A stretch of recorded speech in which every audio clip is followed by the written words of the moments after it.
నమస్తే, welcome to our channel. YS కుటుంబంలో ఈ సరస్వతి భూముల విషయంలో చాలా వివాదాలు జరుగుతున్న సంగతి తెలిసిందే. మరి జగన్మోహన్ రెడ్డి ఏదైతే గిఫ్ట్ డీడ్ ఇచ్చారో అవన్నీ మాకే చెందాలి అని చెప్పి ఆయన పిటిషన్ దాఖలు చేసిన సంగతి కూడా తెలిసిందే. మరి విజయమ్మ దీన్ని సవాల్ చేస్తూ అసలు వన్స్ గిఫ్ట్ డీడ్ ఇచ్చిన తర్వాత అవి నాకే వర్తిస్తాయి అంటూ ఆమె మరోసారి అఫిడవిట్ దాఖలు చేశారు. దీనిపైన పూర్తిగా విశ్లేషించడానికి మనతో పాటుగా ఉన్నారు senior political analyst Appasani Rajesh గారు.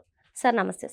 సార్ అసలు ఈ సరస్వతి భూముల గురించి అయితే వైఎస్ కుటుంబంలో జరుగుతున్న వివాదం అంతా కూడా మనకు తెలిసిందే. మరి ఇటీవల విజయమ్మ గారు కూడా మరోసారి అఫిడవిట్ దాఖలు చేశారు. అసలు వన్స్ గిఫ్ట్ డీడ్ ఇచ్చిన తర్వాత అవి మాకే చెందుతాయి, దీంతో షర్మిలకి ఏం సంబంధం అంటూ కూడా ఆమె చెప్పడం జరిగింది. ఏంటి సార్ దీనిపైన మీ అభిప్రాయం ఏంటి? ఇప్పుడు మనం రెండు రకాలుగా దీన్ని విశ్లేషించాలి. నిజంగానే ఈ ఆస్తుల పంపిణీ దగ్గర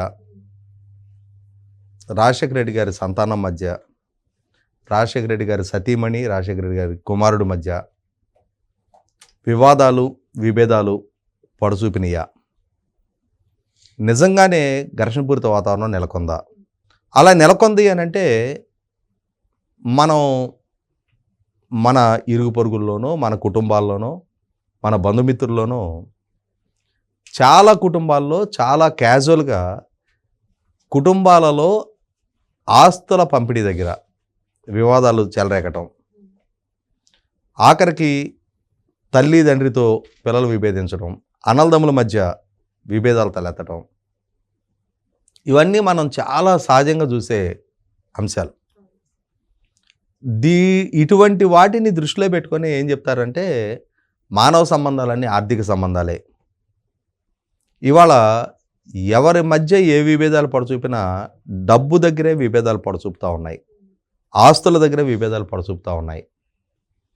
తోడబుట్టిన తల్లి చెల్లి అనే సంబంధ బాంధవ్యాల కన్నా కూడా ఆర్థిక అవసరాల రీత్యానే సంబంధాలు నడుపుకుంటూ ఉన్నారు. ఆర్థిక సంబంధాల రీత్యానే విభేదాలు పడచూపుతూ ఉన్నాయి. కుటుంబాలు చిన్నాభిన్నం అవుతున్నాయి. దీనికి ఎవరూ అతీతం కాదు. సాక్షాత్తు ధీరూభాయ్ అంబానీ గారి సంతానము ఆస్తుల దగ్గర విభేదాలు ఫేస్ చేశారు. ఇవాళ రాజశేఖర రెడ్డి గారి కుటుంబంలోనూ ఈ ఆస్తుల దగ్గర విభేదాలు తలెత్తుతూ ఉన్నాయి అని చెప్పని రకరకాల వార్తలు చలామణవుతూ ఉన్నాయి. మనం చాలా కుటుంబాల్లో విన్నాం, చాలా పెద్ద పెద్ద పారిశ్రామికవేత్తలకు సంబంధించిన కుటుంబాల్లో విన్నాం, హత్యలు గావించబడ్డ అంశాలు చూసాం. సాక్షాత్తు కేంద్ర మంత్రిగా పనిచేసిన ప్రమోద్ మహాజన్ గారిని ఆయన సోదరుడే షూట్ చేసి హత్య చేసిన తీరు చూసాం మనం. ఇవాళ రాజశేఖర రెడ్డి గారి సోదరుడు వివేకానంద రెడ్డి గారిని హత్య చేయించిన సూత్రధారులు వీళ్ళు అని చెప్పని ఆ కుటుంబ సభ్యుల్ని సిబిఐ దోషులుగా నిర్ధారించి అరెస్టులు చేసి ఇవాళ బెయిల్ మీద తిరుగుతున్న తీరు చూస్తున్నాం మనం. కాబట్టి ఇక్కడ కుటుంబ సంబంధాలు కూడా డబ్బు దగ్గర, పదవుల దగ్గర, వాటాల పంపిణీల దగ్గరకు వచ్చేటప్పటికి ఎంతగా పలచబడిపోతున్నాయి అనేది, ఈ పలచబడటానికి ఎవరు అతీతం కాదు, ఏ కుటుంబం అతీతం కాదు అనేది మన కళ్ళ ముందు చాలా సందర్భాల్లో స్పష్టమవుతూ ఉంది. రీసెంట్గా మోహన్ బాబు ఆయన కొడుకుల మధ్య తలెత్తిన విభేదాలు చూసాం మనం. ఇటువంటి పరిస్థితుల్లో ఈ వివాదాన్ని ఇలా చూడాలా, లేదు అనంటే ఇంకొక కోణంలో విశ్లేషిస్తే ఈ సరస్వతి పవర్ అండ్ ఇండస్ట్రీస్కి సంబంధించిన భూములు ఒక పర్టిక్యులర్ ఇండస్ట్రీ ఎస్టాబ్లిష్ చేయటం కోసం అక్కడ మైన్స్ కేటాయించుతూ రాజశేఖర రెడ్డి గారి పాలనా హయాంలో ఆయన కొడుకు ద్వారా ఏర్పాటు చేస్తాము అని చెప్పని ప్రతిపాదించబడ్డ సంస్థకి మైన్స్ కేటాయించారు. ఈ కేటాయించుతున్న సందర్భంలో సహజంగా జరగాల్సిన ప్రక్రియ ఏంటి అంటే, ఏదైనా ఒక సంస్థ, సపోజ్ ఇప్పుడు జగన్మోహన్ రెడ్డి గారే, ఆయన సరస్వతి పవర్ అండ్ ఇండస్ట్రీస్ పేరిట సిమెంట్ పరిశ్రమ ఏర్పాటు చేయాలని చెప్పని ఆయన నిర్ణయం తీసుకుంటే, ఆ నిర్ణయాన్ని ప్రభుత్వానికి తెలియజేస్తే ప్రభుత్వం ఈయన ద్వారా వచ్చిన అప్లికేషన్ పరిగణలోకి తీసుకొని ఆయనకి నిజంగానే పరిశ్రమను ఏర్పాటు చేయడానికి కావాల్సిన ఆర్థిక స్థితిగతులు ఉన్నాయనేది కన్విన్స్ అయ్యి, ఆ రకమైన ఎక్స్పీరియన్స్ అండ్ ఎక్స్పర్టైజ్ ఆయనకు ఉంది అని ప్రభుత్వం కన్విన్స్ అయ్యి, అప్పుడు ప్రభుత్వం ఆయనకి మొట్టమొదటగా mineral wealth limestone mines కేటాయింపు చేయాలి. అలా కేటాయింపు చేసిన భూముల్ని ఆయన ఆ కన్సర్న్ రైతుల నుంచి వాళ్ళకి నగదు చెల్లించి ఆ భూములు కొనుగోలు చేసుకోవాలి ల్యాండ్ అక్విజిషన్ ద్వారా. అయితే ఇక్కడ జరిగింది ఏంటి? రివర్స్లో జరిగింది.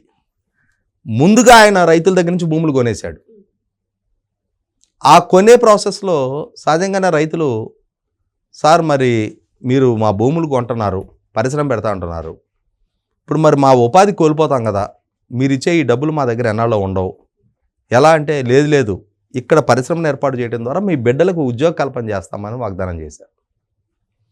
అక్కడ పల్నాడు ప్రాంతానికి సంబంధించిన బలహీన వర్గాల రైతులు వాళ్ళు కూడా పోనీలే, కనీసం మన పిల్లలకైనా మంచి ఉద్యోగం దక్కుతుంది కదా, వాళ్ళకైనా మంచి భవిష్యత్తు దక్కడానికి ఆస్కారం ఉంది కదా అని చెప్పని ముందుగా జగన్మోహన్ రెడ్డి గారికి భూములు అమ్మేశారు.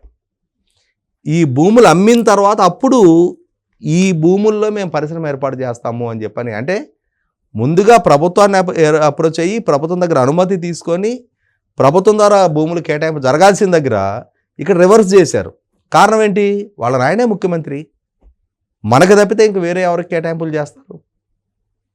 మనకి తప్పనిసరిగా కేటాయింపులు జరుగుతాయి కదా, నిర్ణయాధికారం మన ఆయనదే కదా అని చెప్పనే ధైర్యంతో ముందుగా భూములు సేకరించేసి ముందుగా భూములు స్వాధీనం అయిన తర్వాత అప్పుడు ప్రభుత్వాన్ని అప్రోచ్ అయ్యి, సరే వడ్డించేవాడు మనవాడు, కడబంతినన్నా అందుతుంది, ముఖ్యమంత్రి వాళ్ళ నాయన, వాళ్ళ కొడుకే పరిశ్రమ ఏర్పాటు చేయడానికి సంకల్పిస్తూ ఉన్నారు, భూములు ముందు కొన్నారా వెనక కొన్నారా అనేది అప్రస్తుతం, వాళ్ళకి ఆ కేటాయింపులు జరిగిపోయినాయి. అయితే ఇక్కడ ప్రభుత్వం కేటాయింపులు చేసిన సందర్భంలో కూడా స్పెసిఫిక్గా సో టైంలో మీరు పరిశ్రమ ఏర్పాటు చేయాలి అని చెప్పిన సబ్జెక్టు కండిషన్ తోటే కేటాయింపులు జరుగుతాయి. అయినా సరే జగన్మోహన్ రెడ్డి గారు 2009లో కేటాయింపులు చేసుకున్న తర్వాత ఇప్పటి వరకు అక్కడ పరిశ్రమ ఏర్పాటు సంగతి పక్కకు పెడితే దాని చుట్టూ కాంపౌండ్ వాళ్ళు కూడా కట్ల. ఈ నేపథ్యంలోనే 2019కి ముందు ఉన్న చంద్రబాబు నాయుడు గారి ప్రభుత్వం ఈయన పరిశ్రమ ఏర్పాటు చేయటం లేదు కాబట్టి ఆ రోజుల్లోనే ఆ కేటాయింపులు రద్దు చేశారు.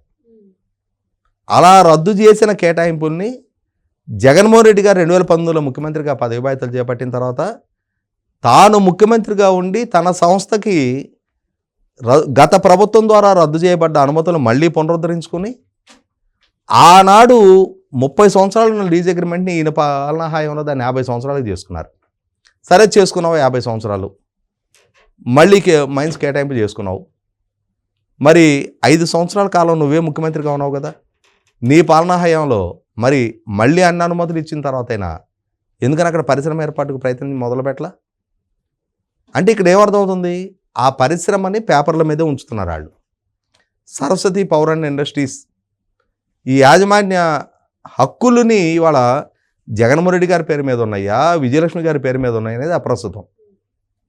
ప్రభుత్వానికి సంబంధించిన వరకు ఆ పరిశ్రమ ఎస్టాబ్లిష్మెంట్ అయిందా కాలేదా, రైతులకి వాగ్దానం చేసి భూములు తీసుకున్న విధంగా వాళ్ళ పిల్లలకు ఉపాధి కల్పన జరిగిందా లేదా, ప్రభుత్వానికి ట్యాక్స్ రెవెన్యూస్ వస్తున్నాయా లేదా, ఈ రకంగా చూస్తే ఈ కోణంలో ఆలోచిస్తే అక్కడ ఏ ఒక్కటి సాకారం కాల. అక్కడ కనీసం ఇప్పటికీ ఆ స్థలానికి కాంపౌండ్ వాళ్ళు కూడా అట్లా పరిశ్రమ ఏర్పాటు సంగతి పెద్ద మాట. కాబట్టి ఇక్కడ అర్థమవుతున్నది ఏంటి? జగన్మోహన్ రెడ్డి గారికి దశాబ్దంన్నర కాలం గడిచినా అక్కడ పరిశ్రమ ఏర్పాటు పట్ల చిత్తశుద్ధి లేదు.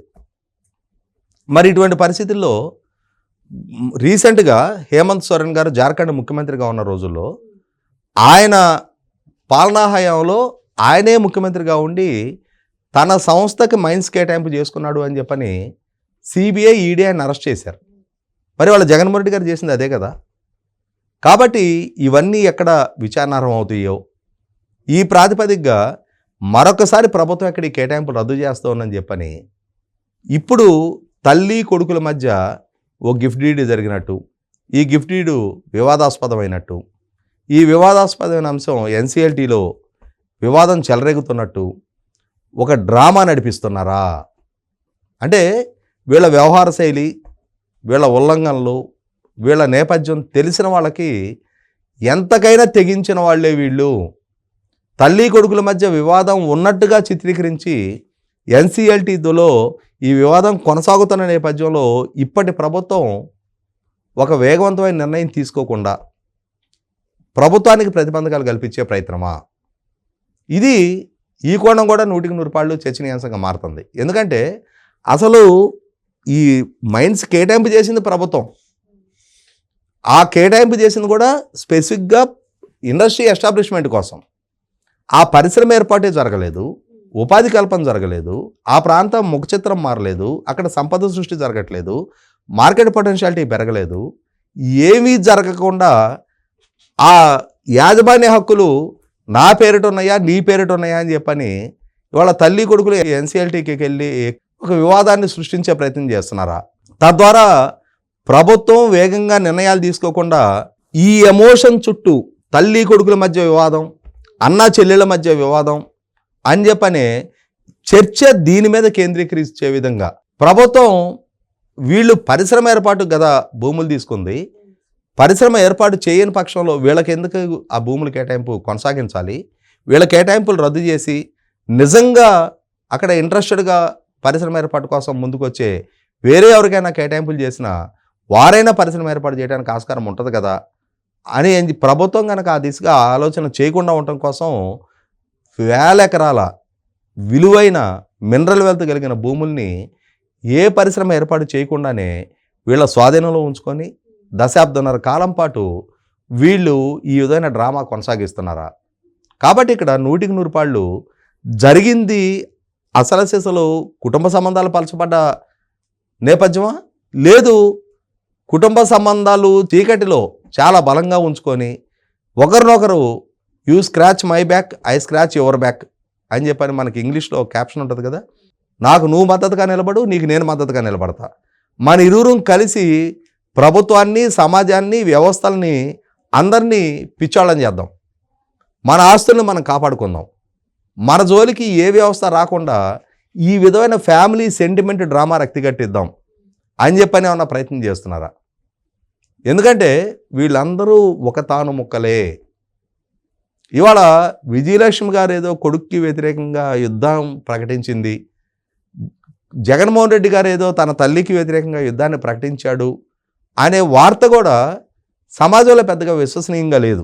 సమాజం పెద్దగా విశ్వసనీయ వాదనగా దాన్ని పరిగణలోకి తీసుకోవటంలా. వీళ్ళందరూ ఒకటే అన్న భావంలోనే సమాజం కూడా కొనసాగుతూ ఉంది. కాబట్టి అసలు సిసల వాస్తవం ఏంటి అనేది నిగుదేలాలి. అదే సందర్భంలో ప్రభుత్వం కూడా ఈ వివాదం మాటున వాళ్ళకి చెందని భూములు, ఎందుకంటే 1.5 దశాబ్దం దాటిపోయింది, ఇంకా వాళ్ళ కోసం వేచి చూడాల్సిన అవసరం లేదు.